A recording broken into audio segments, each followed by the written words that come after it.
కింద దాకా చూసారా? కింద దాకా ఓపెన్ చేశారా? అసలు కింద దాకా ఓపెన్ చేసింది సార్. ఓ రేపు కోయించుతాడు సార్. 2 days లో కోయించుతాడు. కోపించుకోవడం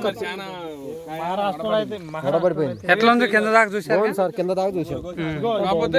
ఏ చెట్టు చూసినా కాయ బట్టి నెంబర్ 1 ఉంది. ఎట్టుంది? బాగుంది. అసలు ఎంత వస్తుందండి మీకు అంచనా? మేము వేసుకోవడం 30 వేద్దాం అనుకుంటున్నా. 30. ఇప్పుడు ఉన్న పరిస్థితి ఎంత పరిస్థితి ఎత్తుందండి తోట? హైట్ ఎంత? హైట్ 4 feet ఉంటుందండి. 4 feet. 4 feet ఉంటుంది. నేల ఎట్లా అనిపించింది? నేల తువ్వ నేల, ఇసుక నేల. దీంట్లో తోట అంటే ఇది అవును, ఇసుక నేలలో ఎలా కాసిందంటే విత్తనం గొప్పతనం అండి. విత్తనం గొప్పతనం అండి. ఓకే. కరోనాకు ముందేనా? ఇప్పుడు లేవే నల్లరేగడలో. మీ నల్లరేగడండి? నల్లరేగడ. ఈ కాపు అనేది ఇంతకు ముందే కానీ ఇప్పుడు లేవు. ఇప్పుడు చూడటమే ఇదండి. చూడండి, ఏ చెట్టు చూద్దామన్నా కింద పైన ఎంత ఉందో కింద కూడా అంతే ఉంది.